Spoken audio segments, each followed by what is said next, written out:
Welcome to Cactus Crossfire, your go-to for hot takes and prickly debates.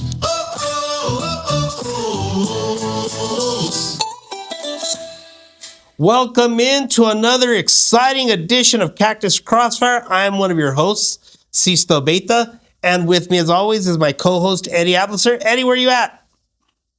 Hey, Sisto, I am in Utah. I am was in Salt Lake City all day at the Council of State Governments West Conference, seeing all of our great friends from Nevada, Arizona, New Mexico, Utah, Idaho, California, and came down to the office so that we can jump on this great podcast and join Gabriel Baca, the only man that I know who has won a staring contest with the sun at 8688 Studios. So I'm excited to be with you, bud. You know, it's amazing that Gabe can stare at the sun as long as he does.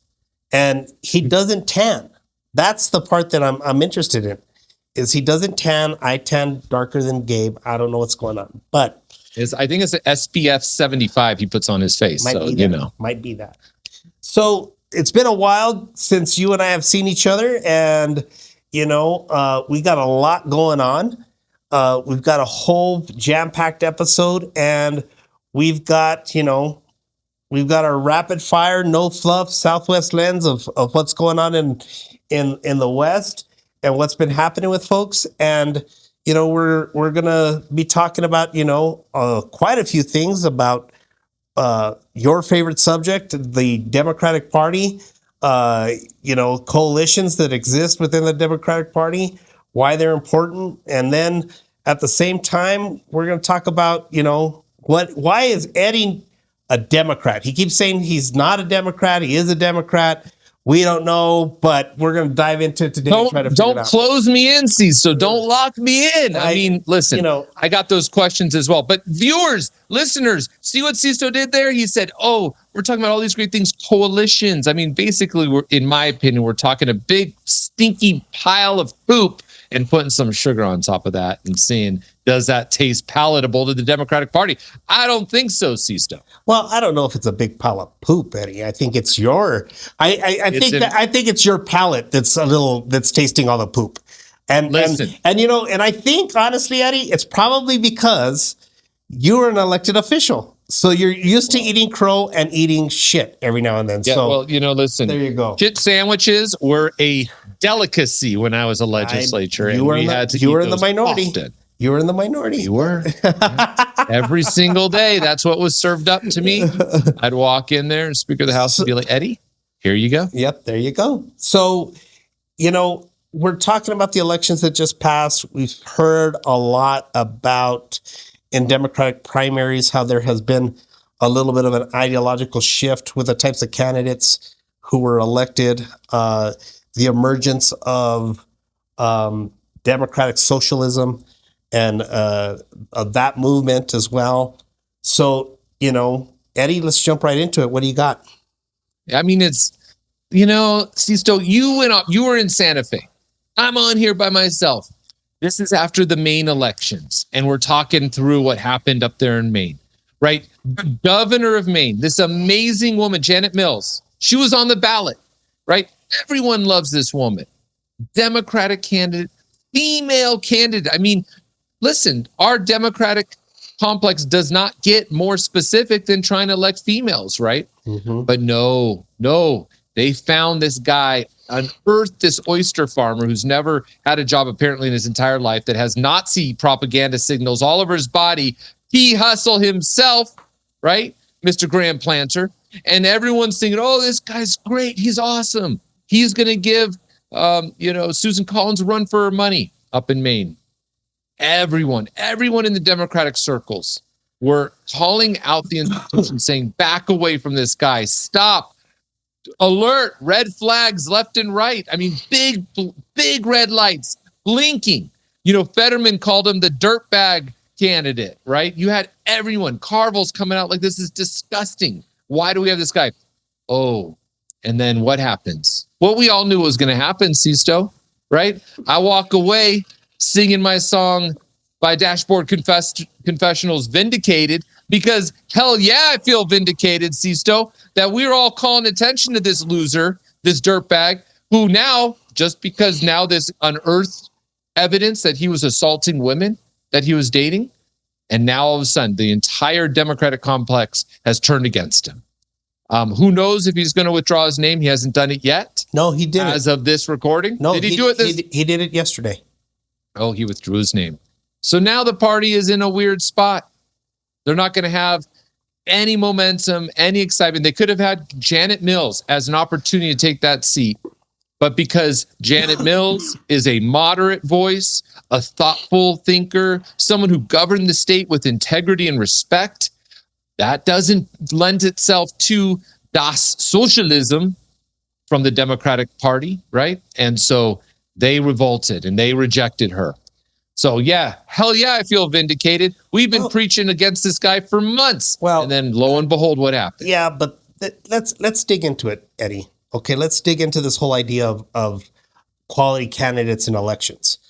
And part of the and you've kind of alluded to it in your argument here that, you know, this guy comes out of nowhere. He has no party insider support, builds a amazing base from nothing to show up. Now, I will counter that with he didn't build it from nothing. See, there's a little thing called the political consultant that exists in the political game. And Morris Katz, I don't know do you know who Morris Katz is, Eddie? I've heard that name. Yeah. Okay. Morris Katz, for those of you who don't know who Morris is, good young fellow from upstate New York, happened to work on a couple of campaigns, one of them being Zoran Mandani. Worked on AOC's campaign.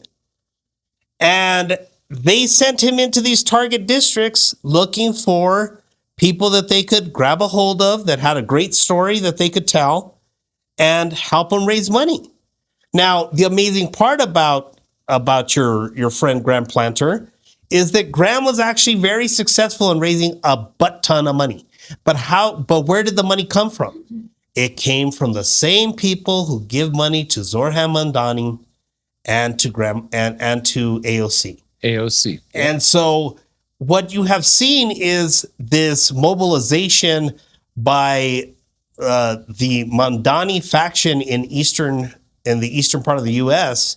to try to pick up seats throughout the eastern seaboard. And they're looking for candidates that they can have people agree with them. So, you know, yeah, there were allegations. There have been allegations. There were calls for him to withdraw, all this stuff. But, Eddie, you and I both work on campaigns, right? We've been doing it for a long, long time.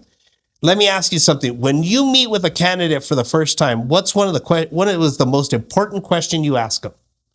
I tell them, I need to know what you have in your closet that you don't want anyone else to know. You need to tell me, do you have something out there that I can unearth, not by just simple social media audits? Is there something out there that someone can accuse you of? You have to tell me this because that's going to dictate whether or not the chances of you winning will happen. Now, I ask that to every candidate. Now, let me ask you, when did you start asking candidates that? When I when I first ran for office, it was asked of me. And I remember that. And then when I helped other candidates in Arizona through the Democratic Legislative Campaign Committee, we asked this of many candidates. Obviously, Sisto, you know that lying or not revealing the full truth is something that happens often in politics, which we certainly saw. But I get pretty aggressive now that we have an opportunity. We run candidates across multiple states in the Southwest. We are very forceful in saying, show us. Now, Sisto, this has happened to us. We've had candidates, I'm not going to talk about them right now, but I've had candidates who later, after we get them elected, something comes out and they come to me for crisis communications. And I'm like, listen, man, these are some of the things that you should have thought about before. You're putting yourself and your family out there. And that's a selfish action by a candidate to not think ahead of the time and what that might cause to their family by putting themselves in a public spot. Now, I get that this is harmful to the Democratic brand for Graham Planter to have kept this information from people like Morris Katz. But Morris Katz and some of the other folks that are running campaigns that we're going to talk about in some of these segments as we move forward, they're really young, Eddie. They're not even 30 years old. And they're coming out of a space where they don't know to ask those questions of a candidate. Now, am I saying that that's the reason why bad candidates have started to surface and exist? No. But what I am saying is when you have a movement of individuals that feel that they are empowered by helping getting elected other people that want to carry this certain message, you're going to fill your oats a little too much. And what's going to end up happening is you're going to make the cardinal mistake of not asking the questions you should ask. Yeah. And that's exactly what happened with the Grand Planter. That's exactly, I mean, Eddie, I love the fact that I learned many years ago that before I even talk to a candidate, I send them a 6-page questionnaire that says, these are things that I need you to answer for me before I even take on your campaign. It's usually about things that are happening in the community. There are political issues that are hot topic issues that they're going to have to take a stance on in the campaign. You know, the number of individuals they actually know that can help them raise money. Do they have, the big number one question in New Mexico, have you ever been convicted of a misdemeanor or a felony that we need to know about? And the other one is, have you ever had any tax issues? Those are the two number one questions that get people as a gotcha. And in this case, what you have is you have a ton of people that just aren't ready to play at that level. And when you're not ready to play at that level, what happens? Sometimes you, like you do in the World Cup, from what I've heard, you get a red card, right, Eddie? Which leads us into the World Cup and what's happening there. Eddie, as well as I've said this before on the show, I'm not a fan. Wasn't watching the World Cup. I will tell you that I'm a fan of the fans of World Cup soccer. And so I could see that. So, how does that tie, and how does those red cards that we were seeing get thrown out there tie into what we're talking about now? Well, okay, listen, I got sucked in. Sisto, the entire FIFA drama, like Bold and the Beautiful, like General Hospital. It sucked me into the drama of what was happening through FIFA World Cup here in the United States and North America, because there's games in Canada and Mexico. It was just incredible. The fact that you had fans of the Mexican national team outside of the Norway hotel, blowing up fireworks at 3 a.m., trying to wake up the players, hoping to wake up the players. I mean, these are tactics. I remember, in sports talk about pulling fire alarms to wake up the guys at the hotel that they're at, or trying to hide where the hotels were so that stuff doesn't happen.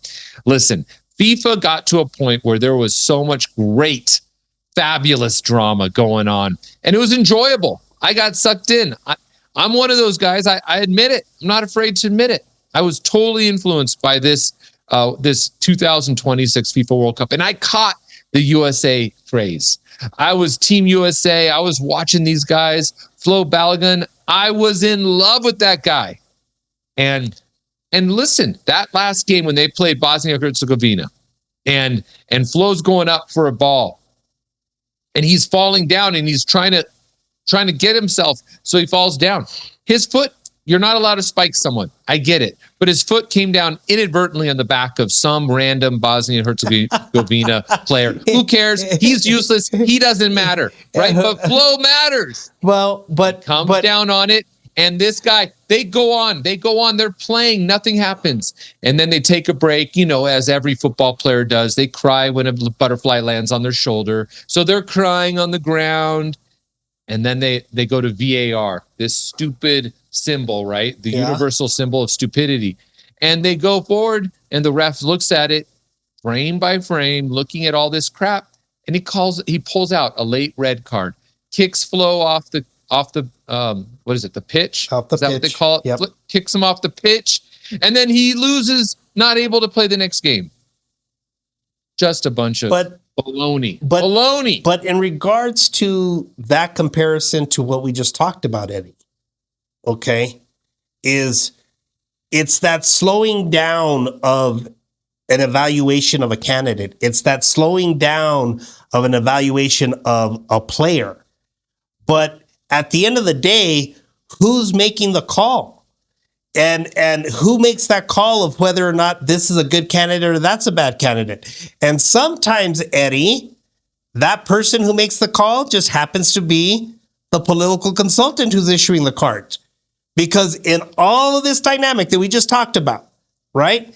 In this entire dynamic, what you had happen was you had one ref on this side who said, this guy's good to go. He's ready to play. Then the lead ref came in. And in this case that we're talking about in regards to Planter, the old Democratic establishment. And they hit him with a late red card and said, you got to go. And he's not moving forward. Yeah. So in both of those worlds, what are we looking for? Are we looking for accountability? Are we just feeling punishment? Do we want discipline from our political consultants and political class? Or are we just going to turn around and just say, well, he should have told us and he's the scapegoat? And that's something that we have to look forward to. I mean, the one thing that I have to say is that this last week in the sports world, the one thing that had me just fall absolutely head over heels in love was the WNBA and Sophie Cunningham doing this. Everybody saw the video. Sophie Cunningham, that's all she did. And that ate up the other player. And the boner? And it ate up the boner. And they want a boner. Yep. And so at the end of the day, it's not necessarily about being the most flashy person. Sometimes you just got to point at what the problem is and you become famous. So, well, here's the thing. Graham Planter, do not wait on President Trump coming out and calling FIFA to save you from that that red card that happened, because you heard that happened too. That Trump called FIFA and said, you got to review the red card. Put Flo Balgun in. Well, isn't that crazy? The president got involved in the freaking FIFA World Cup. But that's even in comparison to what we're talking about in politics. People are, you had Morris Katz, I'm sure, making calls to Mandani and to Bernie when all of this stuff was coming down and saying, don't falter. Stick with the guy. There are people that are looking at it from that level and they didn't move. And finally, you had Elizabeth to have somebody, Warren, right? Yeah, you had to have somebody, an adult, step in and have some accountability. So, let's start looking at that through that lens. So now, Eddie, let's go inside the Democratic Party, because the same discipline problem, it's showing up there too, right? And where is it showing up? Your favorite, you've alluded to it already. You've got a new nickname for it. You're doing your Eddie thing. So let's see how it goes. Socialist. Socialist. So everybody, Eddie's calling Das Socialist. They're the Democratic Socialists of America. And so this organization is having a movement in the Democratic Party, and not a bowel movement, and it's a bigger than one label, and it's there's a lot. It's creating a shift that is targeting younger, more anti-establishment Democrats, and they're asking, what does the Democratic Party really have to offer us? So, Eddie, to hand it off to you as we're moving forward, what are your thoughts on all of this? Man. Well, okay, I'm really interested, Sisto. I know that you have a broader and more in-depth history of how the Democratic Party has moved through its coalitions, its different groups that have been involved. Democrat Party has always prided itself on the big tent party, right? Apparently, unless you're Jewish, but again, the big tent party, everyone's included. Again, if you're not Zionist, apparently Jewish, whatever, but that's what they do. And that's one of the reasons I love being a Democrat. Listen, Sisto, I chose to be a Democrat early in my collegiate years because I saw narratives coming out of the Republican Party that were hateful. I saw rhetoric coming out of the Republican Party that was divisive, that was segregating, that was hurtful towards all types of identities, right? Talking about disability rights, talking about women's rights, talking about our low-income populations and the ways we support them. And yes, there's those economic ideological divides that tend to separate, that are very minute and don't really have tremendous bearing. It's just how we operate. But then I look at the Democratic Party and I say, I can see the value in why I chose as a young person to run as a Democrat, to be part and proud of the Democratic Party in Arizona. And I remember when I ran, there were a variety of voices. I had my business Democrats talking to me. I had the activist Democrats, sometimes I called them the whacktivist Democrats, because yes, they are quite wacko, but they had the things that they cared about, Sisto. And I listened to them all. And I made this conscientious choice to join the party.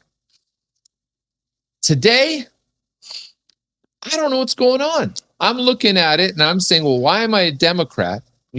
Eddie, really, why are you a Democrat? And I'm asking these questions, later. We'll get into those. But what is it about the Democratic Socialists that makes me proud to be part of a party that allows that group to have platform, to have narrative, to have influence over those things? And so, Sisto, I'm gonna pause there. That's something we'll talk about a little bit later, but I just don't get, why do we let them have influence? Eddie, I'm glad. How old are you now? I mean, I just turned 28, but who's counting? Yeah, well, you still got some time to learn a lot of things. You're starting to sound like 20 years. You're starting to sound, and let me be the elder statesman in the room because I'll be 50 this year. This is the interesting part to me. You have now become everything that you and I disliked when we were young Democrats. You are the grumpy old leader in the Democratic Party that sat you down and said, say it, Eddie, not your turn. Eddie, and you bumped up against that with a whole different perspective on things. And it's so interesting to me to watch because I remember coming up through the ranks and a lot of young guys that you and I are still friends with today, they would tell me, you know what, Sisto, we got to go run against this old guy and because we got to bum rush him and get him out of the way because he's been there too long. Yep. And I was brought up in the Democratic Party with the attitude of, well, you wait your turn, right? You wait your turn. And when they point at you and it's your turn to step up, then you take that shot. But what ended up happening in that is these younger guys that you and I both know bumped up against the Democratic machine, the Democratic establishment, and said, no more. We have a different idea about how we want to do things. And guess what? Now, 20 plus years later, they're getting told by some new young whippersnapper coming up behind them, I got to bum rush you. You've been there too long. My, oh my, times have changed. Now, the interesting part in all of that, the reason that was happening was because there was young political consultants that both you and I know that were crafting a new way to run elections. You talked about it, Eddie. You talked about how you were narrowing down in the voter file younger voters and targeting those voters and trying to get them out and coming up with a different strategy of how to reach those voters. That's what's happening now with the DSA. The DSA are the kids who weren't invited to the inner circle, who have aligned themselves with certain ideologies that are now connecting with voters. Absolutely 100% connecting with voters. And why are they connecting with voters? Is because it's a message of inclusivity. Even though it may not be, because what ends up happening at the end of the day is they say, you're not DSA enough for us, so you can't be a Democrat anymore, right? Yep. And so this is nothing new. You and I saw this in the 90s. What was it? Well, there was another party like the DSA that existed out there that they didn't call themselves Democrat. They were something more like the Green Party. Yep. And we were all shaking in our boots because Ralph Nader was going to run as a Green Party candidate against, who was it, Eddie? It was against Al Gore and against. Oh, that's right. And they're going to pull votes away from Al Gore, and he's going to lose the election because then George W. Bush is going to win in a landslide, and we can't have another Bush. Interesting enough, now we all sit back and we all looking back at those Bush years, and a lot of people are looking at cute little Grandpa Bush sitting up there, handing Altoids to Michelle and thinking, this is a sweet old man. Yeah, what would we do to go back to those years? Exactly. Right? But in that, you have George W. Bush on the right, who came from a world that understood the value of compromise, the value of working across the aisle and meeting people in the middle. That changed after those years. That changed and plus the other part of this was, I remember, so in the Obama years, halfway through, so that's the Green Party. They came in, scared the living daylights out of them. We beat them in the primaries, so we try to fold them into the party, bring them under the big tent, and guess what? They rose up to the ranks, and they started looking for what they called progressive Democrats. And they went looking for progressive Democrats, and then they found another messenger of progressivism, and that messenger was Barack Obama. Because he was connecting with people, because he wasn't a politician, he was a community organizer. Because God forbid that a community organizer actually politic, which we all know they do. It's just we let them turn politicians into a dirty word. So what does all of this mean? This isn't about the ideology. It's about branding, dude. Straight up. It is branding, but you hit the nail on the head. The Green Party used to be a outlet for this young, angsty, naive, wanting to learn the world population that wants to take these very attractive political ideologies and put them into sort of debate practice with the surrounding environment to determine how far I can stretch Marxism into actual integrated life in the world. And that's where the Green Party was able to have that narrative. Every race I ran, Sisto, I had a Green Party candidate against me. Mm-hmm. So think about that. We had in all of these states Green Party candidates. And viewers, listeners, what you might not understand is the Democratic Party saw the Green Party as a threat to the net sum of votes that they needed to overcome to win races. And so what did we do? We created rules in states that says if your party doesn't have a certain percentage of registration, or if your candidates do not receive a certain percentage of votes, thus that party would be ineligible from being listed on ballots and deregistered at states. So what has the Democratic Party done over the past 10, 15 years is deregister Green parties across various states, thus moving that ideological cluster into one large basket, hoping that those people will vote for Democrats. And what are we left with? We're left with an internal sort of revolution that is pushing the core fundamental premises of democratic politics out and thrusting this Memdani extreme ideology to the forefront. Okay. It's not just them. It's not just the Democrats. Okay. Because as I was alluding to, they get Barack Obama, right? They get Barack Obama. What did the Republicans do? And the Republicans, and you remember this in the 90s, there was the contract with America. There was all of this grooming and these are the things that people forget. I want folks to write down these names as I'm tying them to you right now and look up and read up on these people. Lee Atwater, Karl Rove, Paul Begala, George Stephanopoulos, James Carville. Look these guys up because these are the godfathers of political consultants, right? That exist today. Okay. They're the people that created the generation that followed behind them. and look at their tactics, look at their campaign tactics and their campaign plans. And I guarantee you will, if you take the plans that they had and put them right next to Democratic Socialists or the Tea Party, God forbid, you're going to find the origins of these narratives. Okay. And it's kind of funny here in New Mexico because we have a governor's candidate who's running on the Republican ticket, Greg Hall.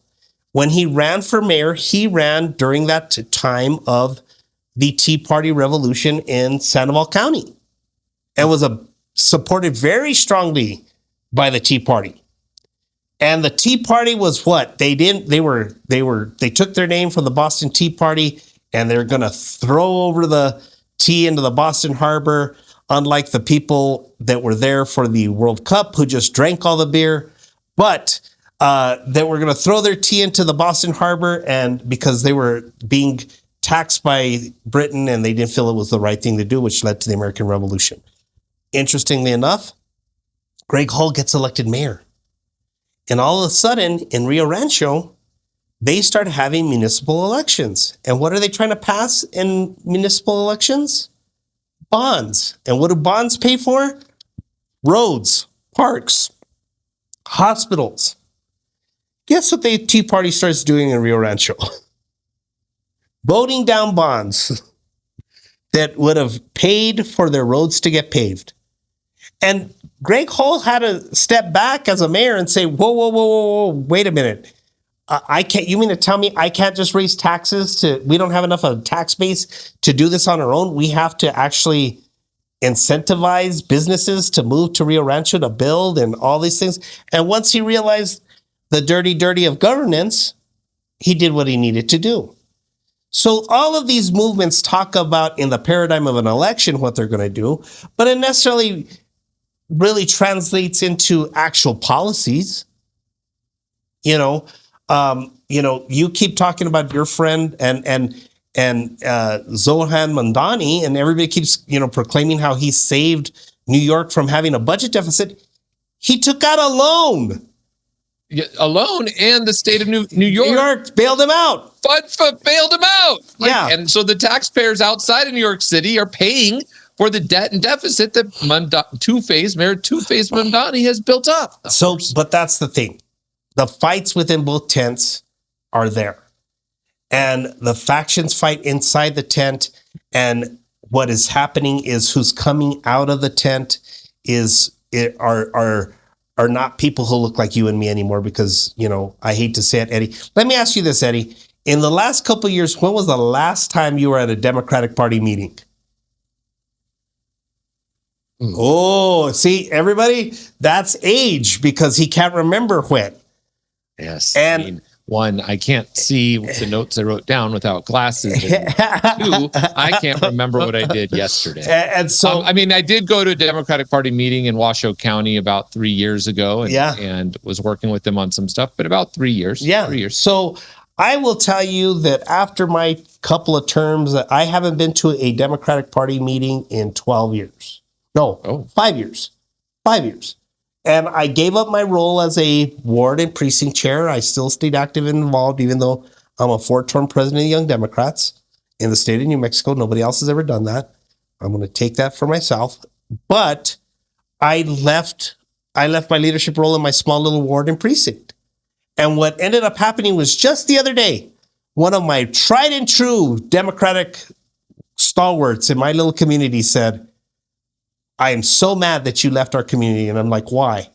Because our party hasn't been the same since you left at that basic of a level. And that's the broader conversation that we're having now and all of these parties go through change. They all look different at the end. If everybody goes back and watches the movie Lincoln, you'll be shocked to see what the Democrats are saying. But that's not who they are now. And so that's why, the other part of all this is that there's this big, we've had elections here in the West. We had elections on the East Coast, and everybody's excited about these high turnovers, right? In elections, right? Eddie, let me just ask you, what was the total voter turnout in some of these races of voters that actually showed up to the polls? Yeah, so and we're talking about primaries, so it's only those individuals within their political primary. I'll speak to Clark County, Nevada, and I know that the total turnout was roughly 19% of party voters within that election. Yeah. It did not include independents. Yep. And so which is a third of the state of Nevada. So in New Mexico, it was probably like 27% in the primaries. Better. It's a little bit better. But at the same time, that's not a majority of the Democrats or the Republicans in either party making a decision on who should be their nominees. Or the independents. Or the independents. Right? Well, in New Mexico, we just allowed independents in. So maybe so that might have accounted for a little bit more. Yeah, that's why we got that little bit more of a bump to get them to that higher number. But the funny thing is did it fuel an insurgent energy that's going to carry over into the general? Is that what's going to happen? Or are you going to have a general election in some of these states where people swing back to the middle and all of a sudden these numbers get a little closer? And that's something that folks have to take into account of and think about. But, that's why you and I do what we do, to educate people about where these parties have been and where they're going.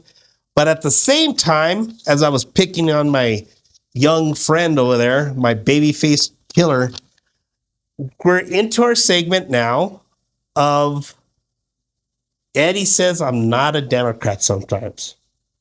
So Eddie, you've been gnawing around.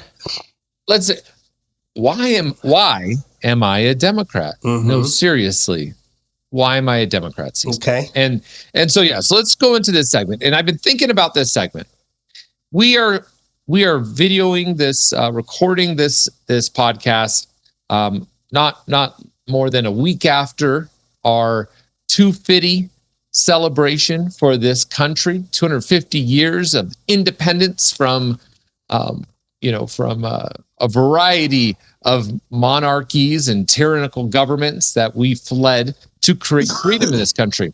And in contemplating the 4th of July and contemplating the independence that this country created many, many years ago, but not that many when you look at other democracies, as a relatively new democracy, it makes me wonder, why am I a Democrat in this political party, in this political age? And there's a lot of factors that come to my mind. One, what I remember when I was younger, Sisto, is that as a Democrat, the foundation of patriotism is intrinsic within the liberties, the civil liberties that the Democratic Party fought for. And while many of those civil liberties were for many years contrasted by the Republican Party, for example, you're my friends that are GLBTQ and the rights to get married. And for many years, I remember Sisto fighting in the Arizona legislature against folks that wanted to restrict what I felt was a core value, a core function of human society. And I fought as a Democrat to believe that same-sex couples can get married and be attributed the same rights as heterosexual couples. And I thought that was a core element of those civil liberties that made this country great, that led us to fight for this freedom. Because guess what?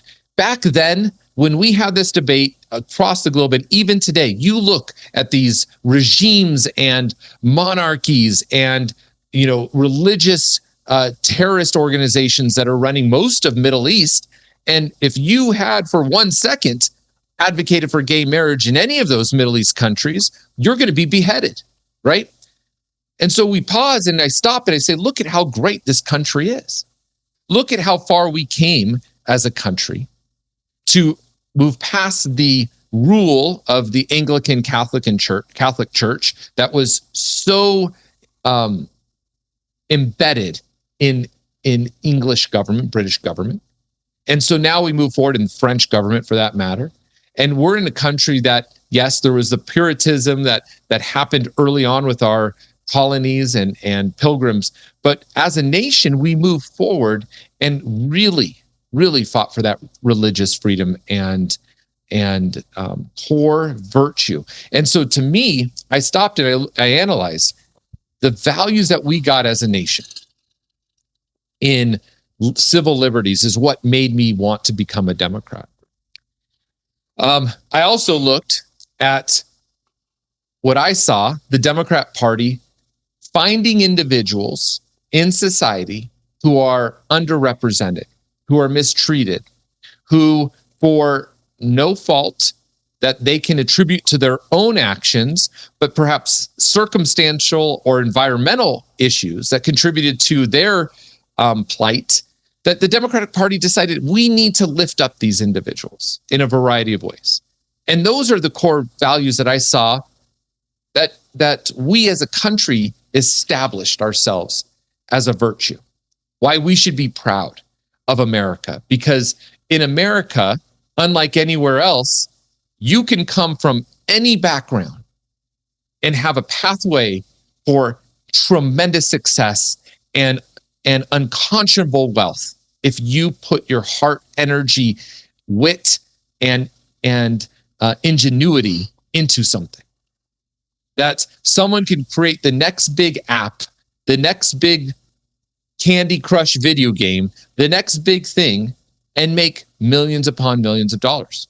That only in America is that truly possible. So for this segment of why am I a Democrat? No, really, Sisto, why am I a Democrat? Because those core values, those core virtues are things that I care deeply about when I joined the Democratic Party.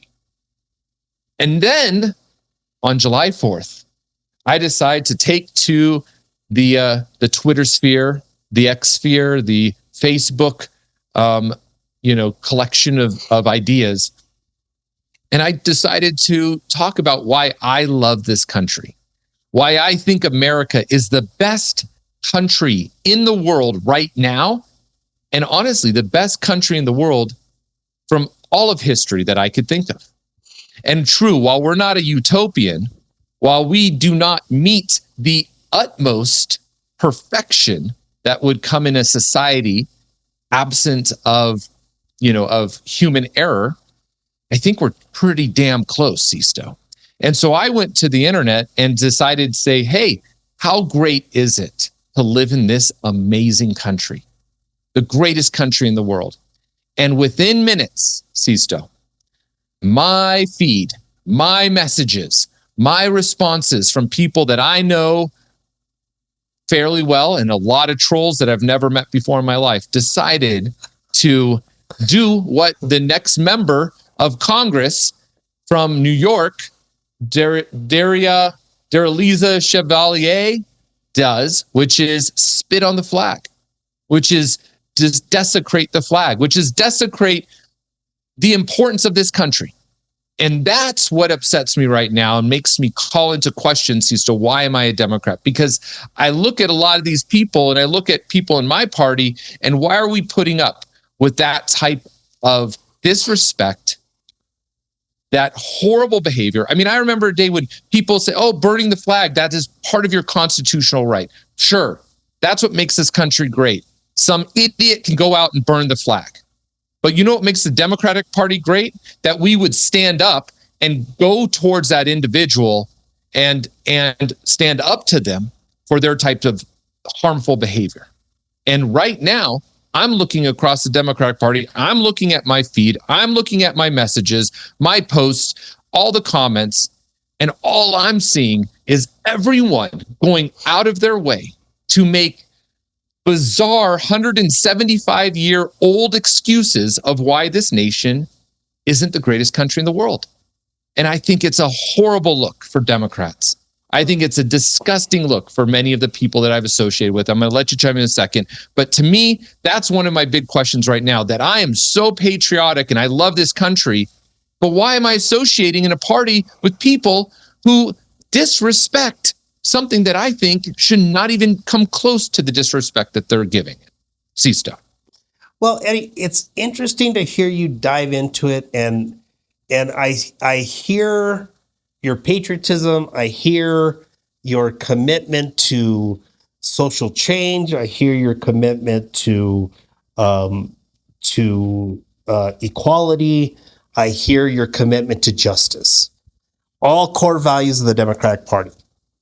But where Eddie gets rubbed the wrong way, it seems, is when he goes to social media. And Eddie, you said it yourself, they're trolls. People you've never seen before. And and Eddie, you're laughing and you're giggling and looking how red you are and all this other stuff. You know, I have a pretty good social media presence in this town, right? And this has made it a little bit more interesting to deal with. And our producer, Mandy, was reminding me of a conversation I had a few months back about, I had posted something about something that was happening in the Democratic Party and why are people this way, and much similar to what you did. And I said, and I prefaced my conversation, I do not want this to turn into an issue. I just want to have a good, clean conversation about it, and let's have this go. A family member, I know, came at me, right? A family member who, you know, over the years, he may or may not do as much in-depth research as I do. He may or may not often call me to tell him, why can't I get this done? And how do I get this done in the policy realm? But he came at me. And I kind of caught it later in the string, and I immediately responded with, I want everybody that is reading this comment from him right now to not respond to his comment. This is a family issue, and I will deal with it directly. Here it goes. Right? And, you know, I think that sometimes I don't base my party affiliation on who's in my feed. I base my party affiliation on the things you're talking about that you believe in as a Democrat. And that's the perspective that I think that you need to hold on to. You need to grasp onto those things, and you need but holding on to democratic values it's very, very hard, Eddie, because when you want to be patriotic, you can't just defend these parts of the Constitution. You got to defend the entire Constitution, which Absolutely. Then you have to support that Congresswoman spitting on the flag because it's her right. And that's a right that's guaranteed to her as a part of free speech. And that's the part that makes it hard. It's not easy to defend freedom because freedom has many, many forms. And so to my friend Eddie, who I spent many a year at multiple Democratic functions, I will remind you that it's not easy defending freedom. And most of the people that you talk about your relationship with Pat Tillman and him making the ultimate sacrifice for freedom, that same freedom that he was defending was the same freedom that Congresswoman exerted that you didn't like. And it's your right to buck up against how you thought it was disrespectful. And listen, Sisto, everything you said, and listeners, everything Sisto said is 100% right. That is what makes this country so great, is that we can have individuals like Pat Tillman, who took millions of dollars on the table and separated that from his core duty and ethic to defend this country, to fight against tyranny, to fight against evil that existed in this world, and ultimately pay the hardest sacrifice of losing his life for the freedoms that this country has. And for us to sit here and bask in the amazement of what this country is, because he fought for the right for Daraliza Chevalier to spit and treat the American flag with such disrespect, but that right is afforded to her. And you're right, Sisto, that is a core principle of what it means to be American, not Republican, not Democrat. That is American. And I agree with you.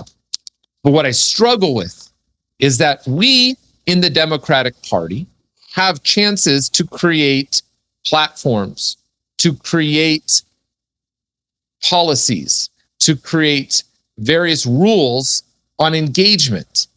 As a Democrat, you cannot do certain things and benefit the use of the Democratic machine and the dollars spent. And what we're seeing across the nation, and this goes back to an earlier conversation we had in this podcast, is those former Green Party candidates, which would have been Green Party candidates, have infiltrated the Democratic Party with their disrespect, their naivety, their youth, and ignorance.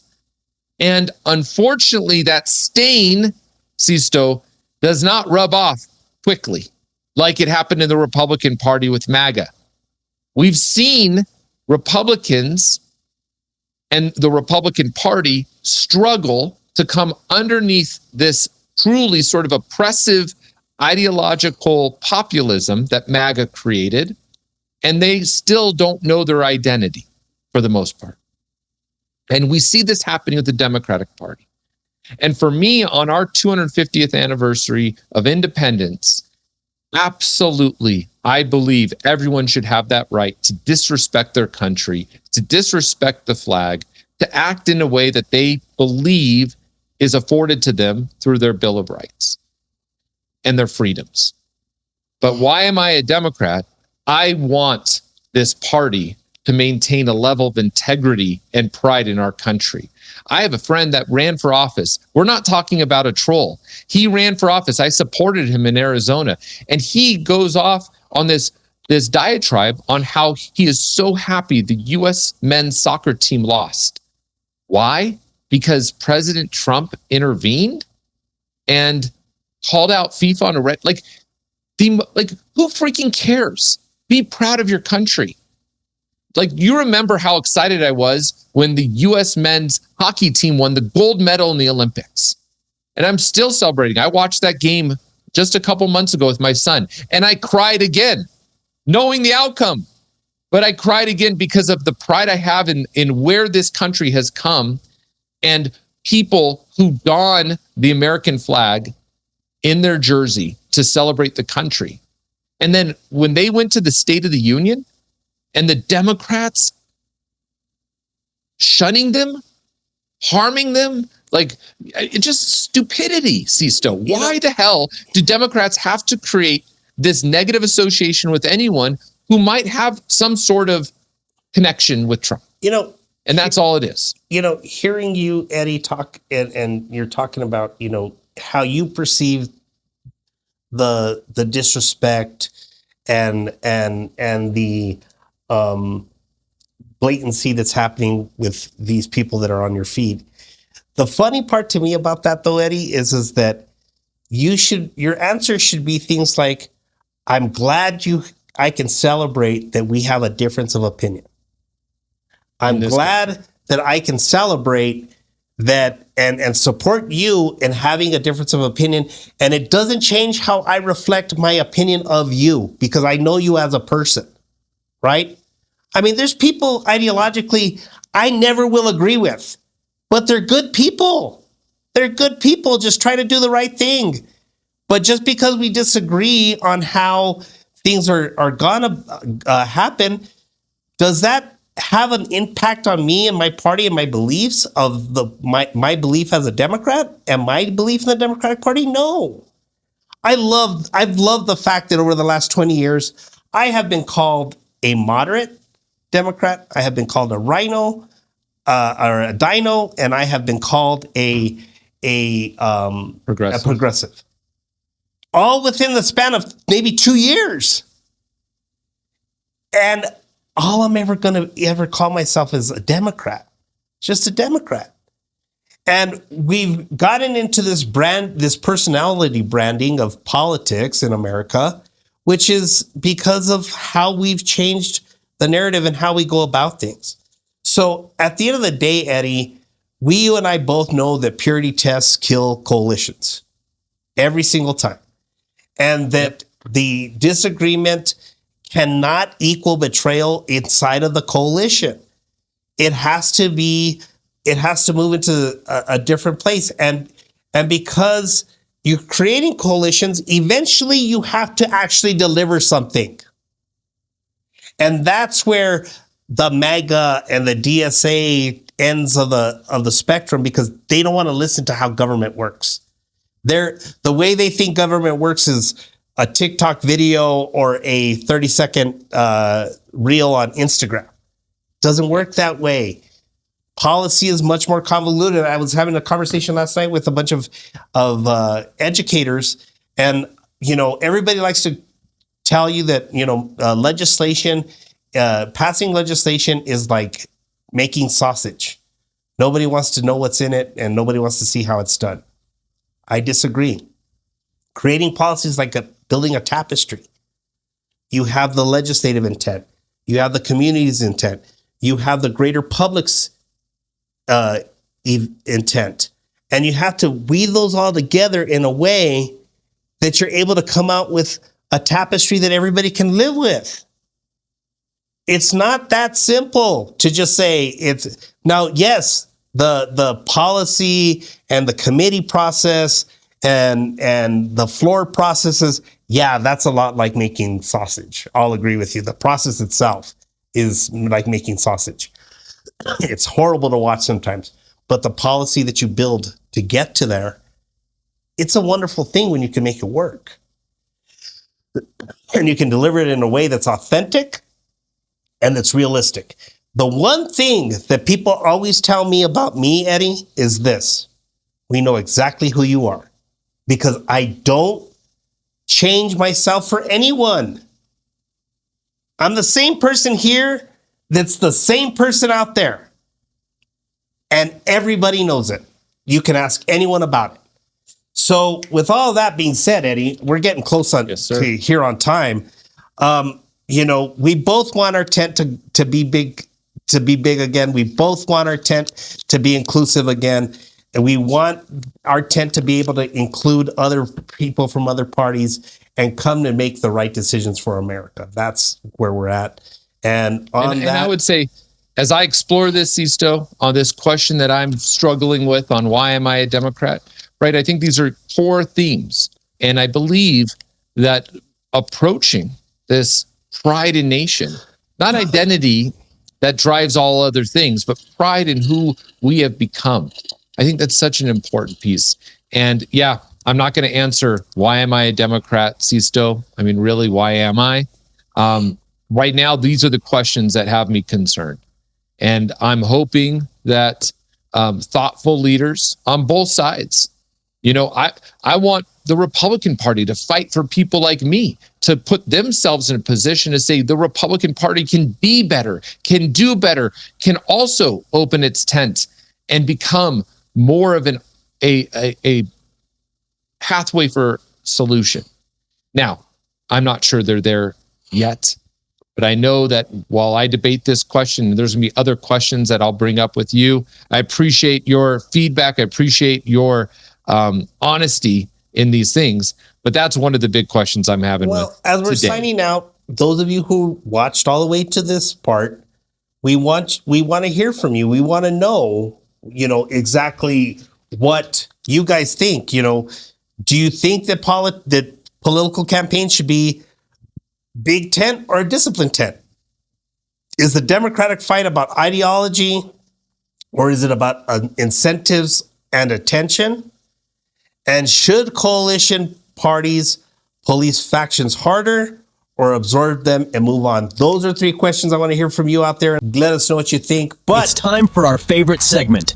Tell me something spicy, something prickly, and something quickly. Tell me something spicy, tell me something prickly, and tell me something quickly. Eddie, let's go.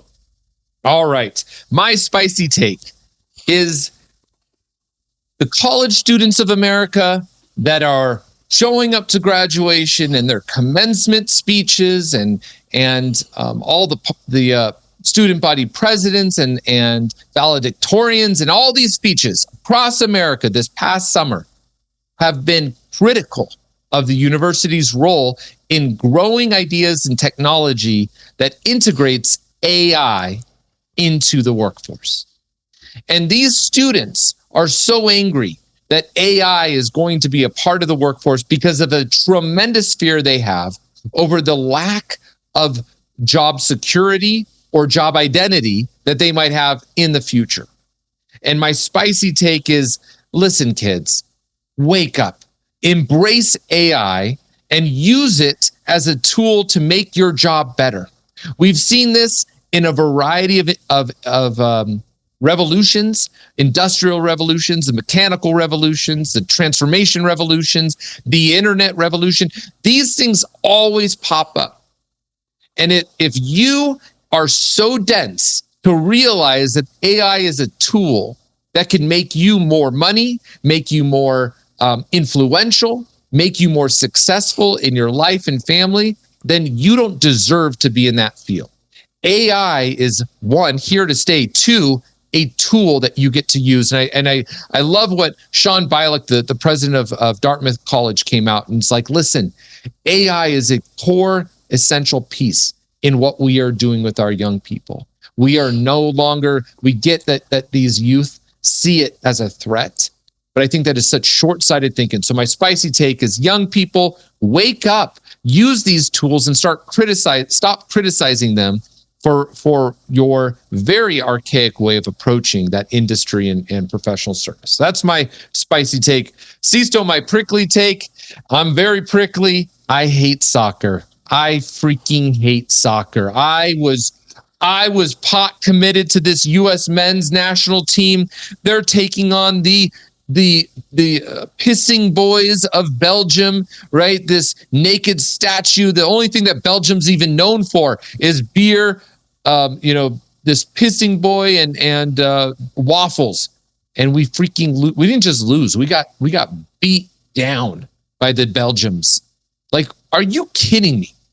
The U.S. men's national team has no excuses. If they want to convert people like me to be lifelong fans who are excited to watch their friendlies, to watch their qualifiers, to watch their Olympics, to watch them in the FIFA World Cup, they have to do a better job at realizing it's no more of these excuses that, it's U.S. soccer that's not developing talent. Baloney. There's something systemic about this team. The women did it. Hockey changed. There was a time, Sisto, that the men's U.S. hockey could not compete with Sweden, Russia, Canada, not even close. And now we're winning the gold medal. So baloney. I'm calling the whole system out. I hate soccer right now. They could win me back over, but Sisto, I refuse to watch another soccer game on a professional level. My daughter plays soccer, so I'll be watching a lot of young people soccer, but boy, do I hate the U.S. men's national team from that loss. And then quickly, happy birthday, happy Independence Day, America. Happy 250th. I got to watch Young Washington, an amazing film that's out in the movie theaters. Talked about George Washington and his formation and his story on how he became sort of the individual he is in starting this country. Tremendous tears, pride, excitement. I was proud to celebrate 250 for this country. Sisto, tell me something spicy, prickly, and quickly. Something spicy. NFL, NBA, the WNBA, all major sports teams. You're about to have a huge problem in the draft. There's going to be more students that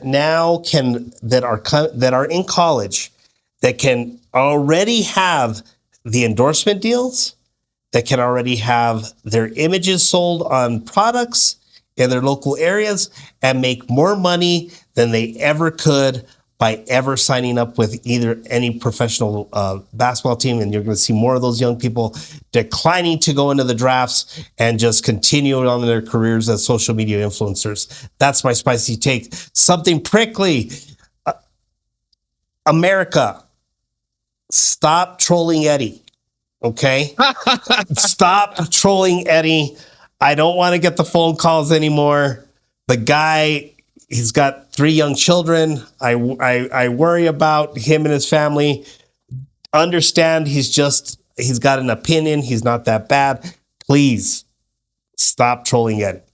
Something quickly along the lines of what I was saying earlier. Sophie Cunningham with the WNBA. I'm loving this girl and her defensive play. And I am calling it out right now. Within the next couple of years, she will be referred to as the Dennis Rodman of the WNBA. So keep an eye out for Sophie Cunningham. I'm Sisto Abeyta. I'm one of your hosts. With me is Eddie Ableser. We're happy to see you guys again, and we'll catch you next time. Peace. The sun is high, the air is dry, voices clash under the sky, dusty roads.